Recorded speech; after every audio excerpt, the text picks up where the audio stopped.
남해안의 아름다운 섬들이 전국의 관광객들로부터 인기 절정입니다. 체류형 관광 상품 개발로 지역 경제에도 큰 도움이 되고 있습니다. 섬진강변 온실 농가들의 염해 피해 원인 조사가 지난 2년간 실시됐습니다. 그런데 농민들이 지하수를 너무 많이 썼기 때문이라는 결과가 나와 적지 않은 진통이 예상됩니다. 오는 2020년까지 여수 웅천과 소호동을 잇는 해상 교량이 건설됩니다. 여수 밤바다는 물론 여수 관광의 새로운 명물이 될 전망입니다. 올 여름 전라남도와 경상남도가 적조 공동 방제에 나섭니다. 고밀도 적조 발생 지역에는 장비와 인력이 집중 투입될 전망입니다. 여러분 안녕하십니까? 여수의 아름다운 섬을 방문하는 관광객들이 큰 폭으로 늘고 있습니다. 지역 관광시설을 섬과 연계해 숙박을 유도하는 체류형 관광 상품이 인기를 끌면서 지역 경제 활성화에도 한 몫을 하고 있습니다. 김종태 기자입니다. 여수 백야도항을 출발해 화정면 하와도와 낭도 등을 돌아보는 차도선. 여름 관광을 섬에서 즐기려는 관광객들로 북적입니다. 섬에 도착도 하기 전에 사진도 찍고 지도를 보며 섬 체험거리를 미리 챙깁니다. 드디어 하와도 도착. 가족끼리 또는 친구들끼리 섬 내 숲길을 걸으며 열매를 따거나 아름다운 꽃향기도 맡아봅니다. 탁 트인 해안가를 끼고 돌 때면 시원한 바닷바람이 발길을 머물게 합니다. 관광객들은 단순히 섬을 방문하는 데서 벗어나 둘레길을 산책하고 직접 체험하며 즐거움을 만끽합니다. 너무 좋아요. 저는 이제 인천서 사는데 너무 이쪽으로는 와보지를 않았어요. 근데 너무 좋단 말만 들었지 와서 보니까 진짜 힐링되는 것 같고 너무 좋습니다. 최근 단체 관광객을 중심으로 여수 지역 섬을 찾는 외지인들의 발길이 크게 늘고 있습니다. 올해 들어 지난해보다 10만여 명 늘어난 32만 명이 섬을 찾았습니다. 특히 섬과 연계 육지 관광시설을 돌아보며 하루 이틀 지역에서 먹는 체류형 관광 상품이 인기를 더해가고 있습니다. 우리 고향 친구 모임에서 같이 이렇게 여수로 오게 되었습니다. 2박 3일 일정인데 오늘 2박째입니다. 오늘 2박째고 케이블카도 타고 또 야경도 보고 할 계획입니다. 여수 해안의 크고 작은 섬들만 모두 300여 개. 그동안 사실상 버려졌던 섬들이 매력 있는 관광지로 빠르게 바뀌면서 체류형 관광의 효자 노릇을 하고 있습니다. 여수하면 여행, 여행하면 여수! MBC 뉴스 김종태입니다. 지하수에서 짠물이 올라와 피해를 입고 있는 온실 농가들이 집단 민원을 제기해 2년 동안 원인 조사가 실시됐는데요. 오히려 농민들이 지하수를 너무 많이 사용했기 때문이라는 의외의 결과가 나와 진통이 커지고 있습니다. 박광수 기자가 보도합니다. 광양시 진상면 일대 지하수에서 염분이 나와 작물이 말라 죽기 시작한 건 지난 2013년 초. 농민들이 국민권익위원회 민원을 제기하자 이듬해 도와 광양시, 수자원공사가 3억 원의 용역비를 내 조사에 들어갔습니다. 그러나 조사의 마무리 단계에서 흘러나온 용역사의 결론은 전혀 예상 밖이었습니다. 원인은 농민들의 과잉 양수. 겨울철 수막 재배를 위해 지하수를 끌어쓰다 보니 바닷물이 침투했다는 겁니다. 농민들은 엉터리 결과라는 입장입니다. 간정을 전혀 쓰지 않는 여름에도 배추를 심으면 고사 현상이 일어납니다. 그런 걸로 볼 때 용역사의 그런 결과보에 대해서는 절대 우리가 수긍할 수 없고. 농민들은 한 발 나아가 바닷물을 차단할 수중보 설치와 겨울철 농업용수 추가 공급 등 실제적인 조치를 요구하고 나섰고 2년여 짠물 피해로 누적된 농가의 피해 보상 문제까지 들고 나왔습니다. 하지만 당국은 요구사항들이 쉽게 협의가 이루어지기 힘든 사안이라며 곤혹스러워하는 분위기입니다. 저희들도 좀 난감합니다. 이제 농업 관련 부서는 어떻게 판단하고 있고 농민들은 어떻게 판단하고 있는지 어떠한 명확한 근거가 있어야 될 텐데 아직 공식 결과 발표도 하지 못한 단계에서 진퇴양난에 몰린 용역사는 언론 접촉을 피할 정도로 난감해하는 상황. 광양시 등도 다음 달 초에는 최종 결과 발표와 함께 대책을 내놓겠다는 입장이지만 아직 특별한 해법을 찾지 못하고 있습니다. MBC 뉴스 박광수입니다. 전남도의회 의장 선거를 앞두고 이용재, 임명규 의원이 각종 현안에 대한 적극적인 행보를 약속하며 경쟁에 나섰습니다. 제10대 도의회 하반기 의장과 부의장, 상임위원장 선출이 내일로 예정된 가운데 이 의원과 임 의원은 전남 시민단체 연대회의의 고교 무상급식 요구에 적극적으로 노력하겠다며 의욕을 보였습니다. 그간 도의회의 미온적인 입장으로 지지부진했던 상임위원회 인터넷 생중계에 대해서도 개인적인 찬성 입장과 관철 의지를 밝혀 추후 성사 여부가 주목됩니다.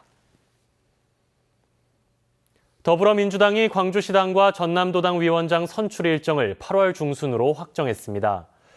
더불어민주당이 8월 27일 당대표 선출을 위한 전당대회를 열 예정인 가운데 광주시당은 8월 13일, 전남도당은 8월 16일 시도당 개편 대회를 열고 위원장을 선출합니다.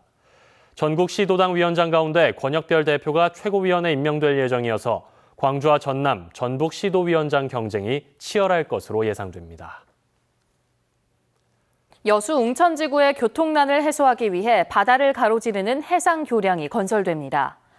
여수시는 최근 준공한 웅천택지개발 사업지구 투자자의 사회공헌 기부금에 내년 초 시비 500억 원을 추가해 웅천지구 예울마루에서 소호동까지 해상교량 500m를 포함해 1.15km를 연결하는 교량 공사를 시작할 계획입니다.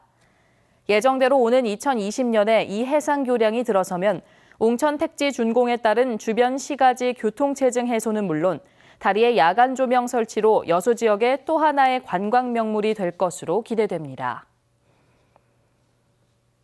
여름철 적조 예방을 위해 전라남도와 경상남도가 적조 공동 방제에 나서기로 했습니다.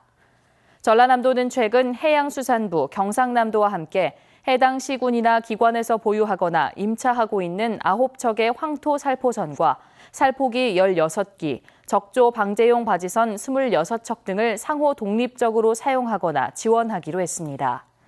전라남도는 이번 업무 협약을 통해 고밀도 적조 발생 때 경상남도와 적조 방제 장비를 공동 활용함으로써 적조 피해를 최소화하고 예산을 절감하는 효과를 기대하고 있습니다. 영국의 유럽연합 탈퇴, 이른바 브렉시트가 결정되면서 전라남도도 대응책 마련에 나섰습니다. 긴급 대책반을 운영하고 지역 경제에 미치는 영향 분석에도 들어갔습니다. 최진수 기자입니다. 지난해 전남쌀이 첫 영국 수출길에 올랐습니다. 현지 유통회사를 통해 영국을 비롯한 유럽 전역에 판매됐습니다. 전남산 고구마와 조미김 등도 영국에 수출되고 있습니다. 영국이 유럽연합을 탈퇴하면서 단기적으로는 수출이 위축될 것으로 우려됩니다. 이미 수출 계약을 맺은 업체들은 원화 가치 하락으로 피해를 입을 수밖에 없습니다. 또 기존의 수출 물량의 대금 결제 금액에 있어서 손해를 볼 그런 기업들이 생길 것 같으니까 이런 기업들에 대해서 자금 측면에 어떤 위험 요인이 있는지 면밀히 검토하고 단기적인 대책을 좀 수립해야 될 것 같습니다. 전남에서 영국에 수출되는 주요 품목은 석유화학 제품이 가장 많고 철강, 사업기계 등입니다. 영국 수출 비중이 0.2%에 불과하지만 국제 외환 시장 변동을 통해 지역 경제에 적지 않은 영향을 미칠 것으로 예상됩니다. 특히 유가 하락에 따라 해양 플랜트 수요 감소로 조선 경기는 더욱 위축될 수밖에 없습니다.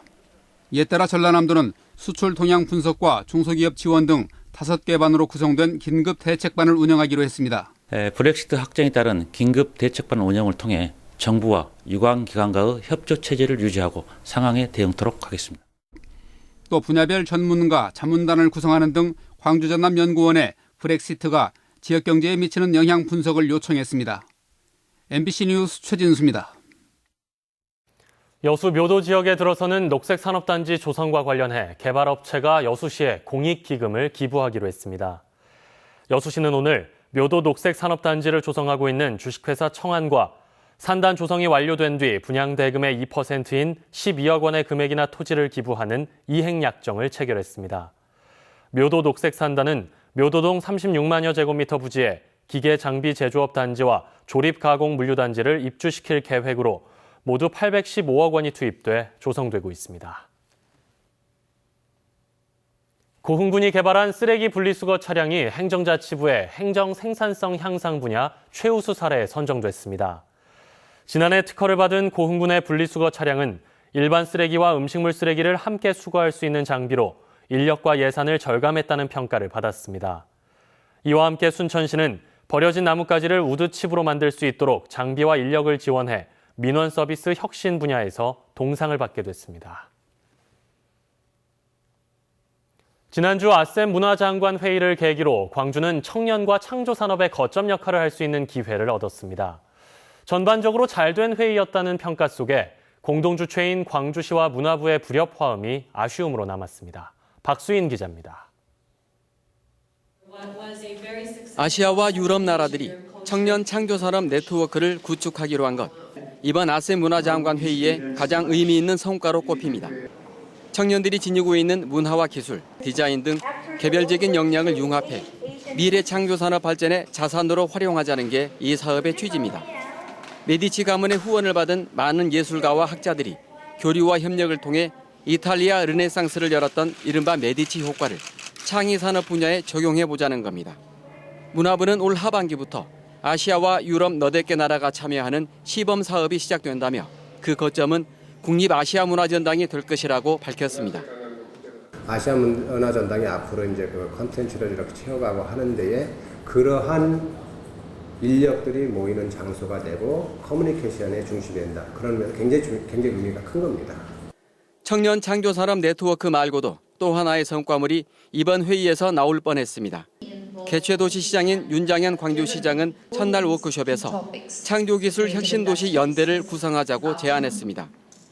각국 정부가 추천하는 창조혁신도시 시장들이 매년 모임을 열어 혁신 사례를 공유하고 관련 콘텐츠를 전시하자는 제안이었는데 문화부는 이번 논의의 의제가 아니라며 회의 결과를 담은 의장 성명에서 제외시켰습니다. 광주시장이 제안한 그 의지를 정작 의장국인 우리 문화부가 좀 부정적인 입장을 표명했다는 점에서 그 조성사업을 바라보는 정부의 부정적인 인식이 좀 그대로 투영된 게 아니냐라는 좀 아쉬움이 있고요. 이 밖에 아셈 문화주간에 열린 여러 문화예술 행사들이 문화장관 회의와 효과적으로 연계되지 못했고 50여 개 나라의 문화정책 대표들이 참가한 국제 행사였는데도 광주 밖에서는 주목을 받지 못한 것도 아쉬움으로 남았습니다. MBC 뉴스 박수인입니다. 국민의당 고흥보성 장흥 강진의 황주홍 의원이 국회 농림축산식품해양수산위원회 간사에 이어 법안심사 제2소위원회 위원장으로 선임됐습니다. 황 의원의 이번 선임은 지난 8일 여야 3당이 여러 부처를 소관하는 상임위원회의 경우 복수의 법안심사 소위원회를 설치하기로 합의한 데 따른 것으로 황 의원은 해양수산부 관련 법안을 심사하는 소위원회 위원장으로 활동하게 됩니다. 내년 최저임금을 결정하는 법정 시한이 하루 앞으로 다가온 가운데 순천 지역 경제단체가 최저임금을 올해 대비 최소 13% 이상 인상할 것을 촉구했습니다. 순천 경실련은 오늘 보도자료를 통해 소득 불균형을 바로잡고 내수 진작을 이루기 위해서는 최저임금을 시간당 10,000원까지 올려야 하고 이를 위해 내년 최저임금은 올해보다 최소 13% 인상된 시간당 6,810원 이상으로 결정돼야 한다고 주장했습니다. 한편 최저임금위원회는 내일 7차 회의를 열고 내년 최저임금 인상안을 심의할 예정이지만 노동계와 경영계의 의견차로 난항이 예상됩니다. 광주 전남 연구원이 공동 업무를 시작했습니다. 지난해 9월 통합됐지만 그동안 광주와 남학사무소에서 각각 업무를 수행해온 광주 전남 연구원은 나주 혁신도시에 있는 임시청사로 사실상 이전을 마무리하고 공동 연구에 나서고 있습니다. 연구원은 다음 달 13일 입주식을 열 계획이며 나주시의 부지 제공이 완료되면 독립청사 건립도 추진할 계획입니다. 여수시가 전국 기초자치단체로는 처음으로 밤바다 경관 조명을 보호하기 위해 조명환경관리구역 지정을 추진합니다. 여수시는 돌산공원에서 종화동에 이르는 길이 7.3km의 해변 주변을 조명환경관리구역으로 지정하고 숙박시설과 음식업소 등 무분별하게 들어선 경관 훼손을 막을 계획입니다.